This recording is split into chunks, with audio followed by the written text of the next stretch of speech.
Hi, this is Professor Sartor. We're going to continue our conversation about area under the curve. We saw in the last video that we were able to find the exact area under the curve by creating rectangles of equal width and then allowing the number of rectangles to go to infinity. Now we're going to have this definition of a definite integral as area.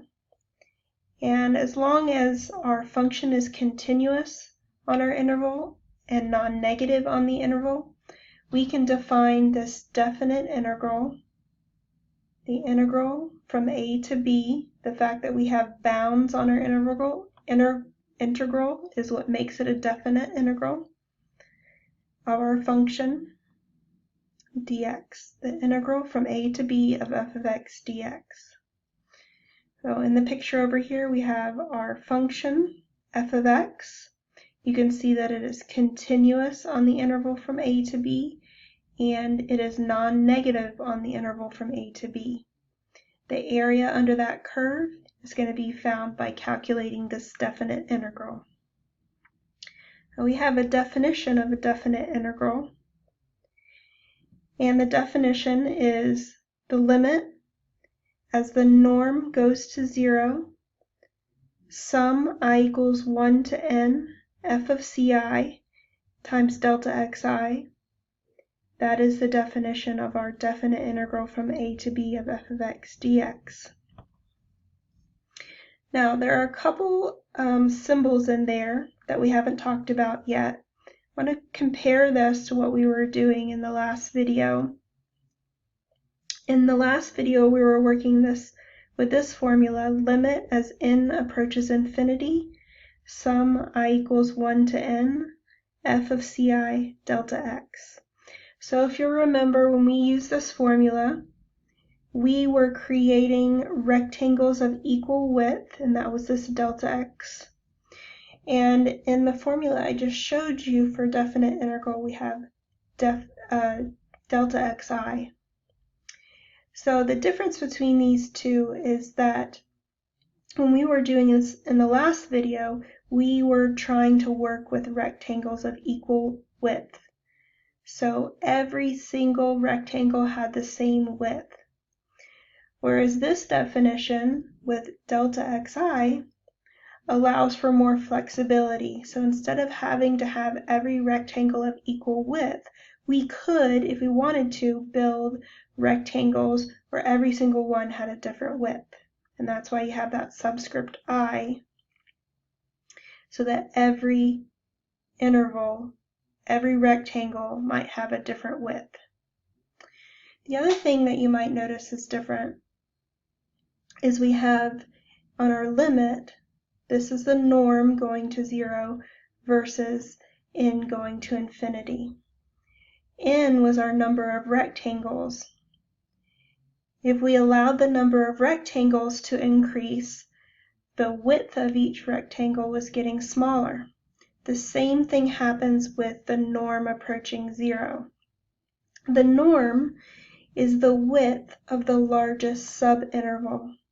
The width of the largest subinterval. Basically the width of the largest rectangle. If we're allowing that width to approach 0, that's going to be the same thing as increasing the number of rectangles. So we can sort of assume that it's almost the same thing as we talked about before. So with all this information, I want to try an example. I want to find the area under the curve f of x equals 2x plus 3 from x equal 1 to x equal 2.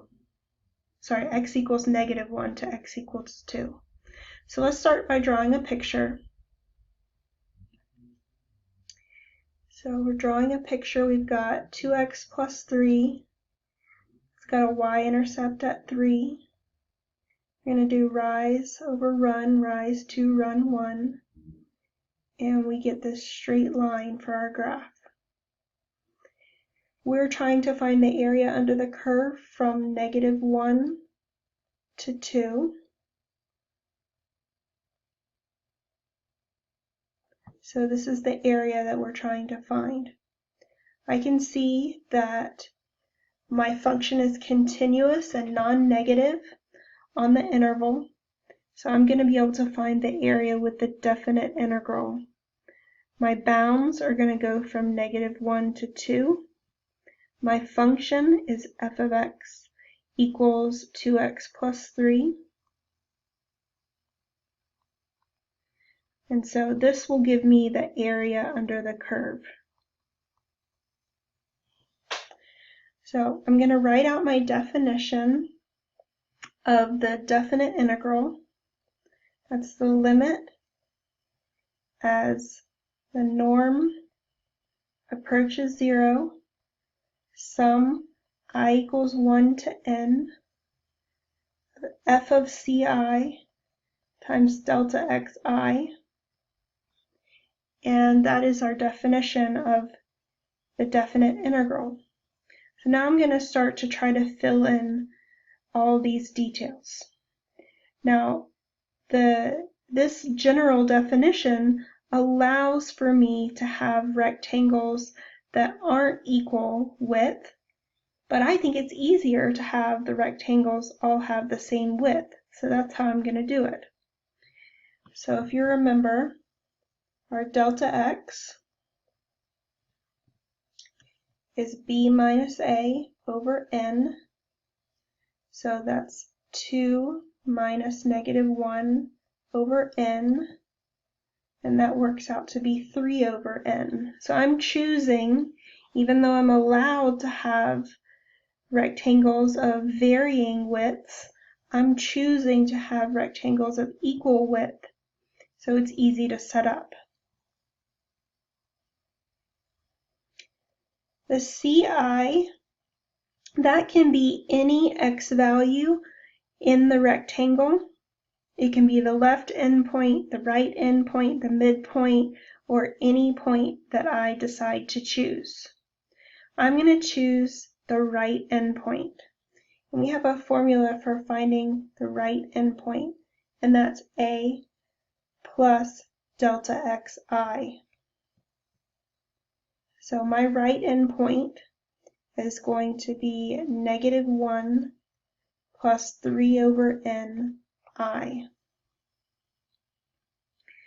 So I'm going to be able to change my delta xi to delta x.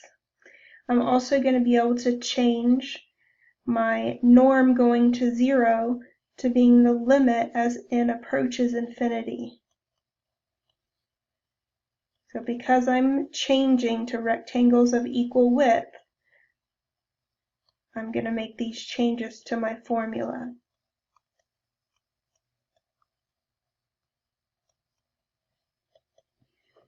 So I'm going to make a substitution for delta x and ci.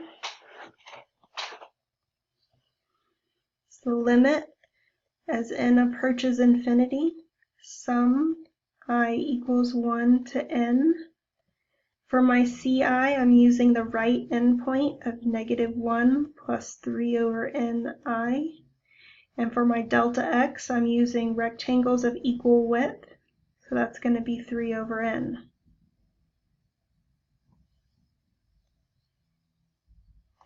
And now I'm going to change this f of -1 plus 3 over ni by substituting it into my function.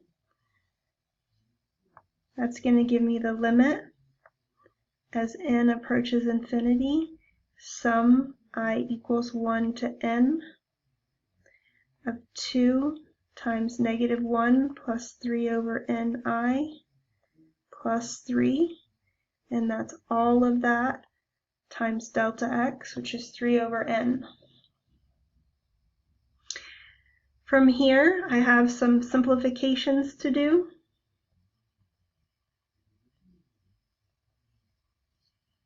I'm going to distribute that 2. It becomes -2 plus 6 over ni plus 3, all times 3 over n. can combine those like terms.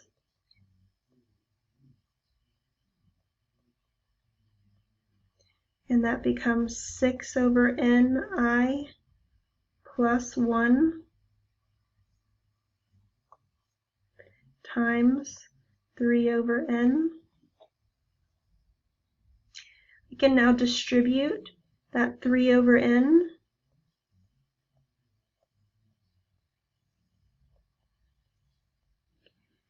And that becomes 18 over ni plus 3 over n. I'm sorry, that's 18 over n squared. Now I can apply the sum to each term.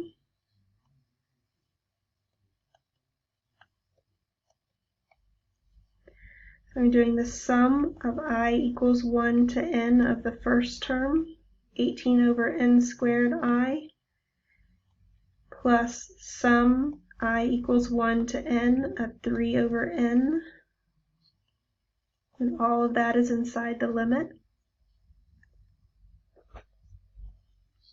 One of the properties of the summation notation is that you can pull a constant multiple out, and 18 over n squared and 3 over n, these are both constant multiples, and we're going to be able to pull them out of the sum.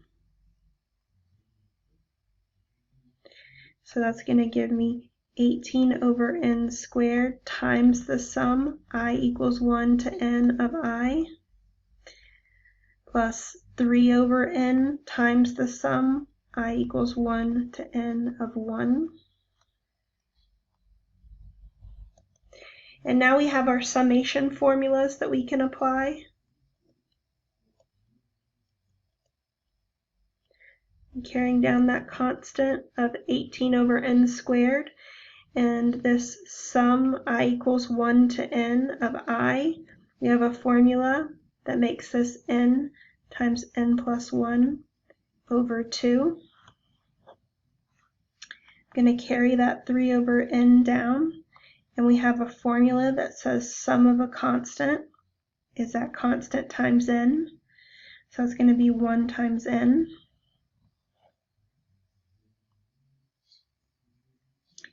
I'm going to continue to do my algebra cleanup. So I'm going to multiply out this n times n plus 1, 18 over n squared times n squared plus n over 2. I can cancel out 2 goes into 18 9 times. These n's cancel each other out, giving me a 3.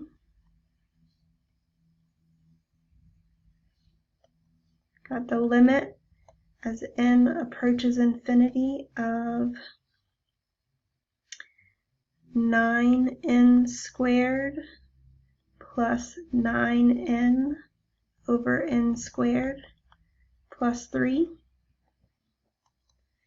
So limit as n approaches infinity, I'm going to break this fraction up.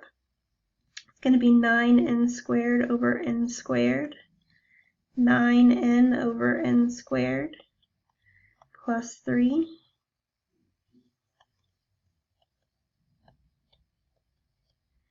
The n squareds cancel each other out, leaving me with a 9.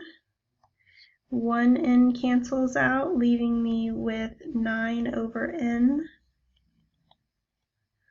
9 and 3 combine to be 12 plus 9 over n. And when I apply the limit of 12 is 12. The limit of 9 over n as n goes to infinity will be 0. So we get that the area under the curve is 12. So just as a final statement, remember we were finding the area under the curve.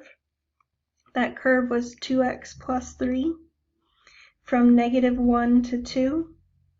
We were able to use that definite integral to calculate the area under the curve to be 12.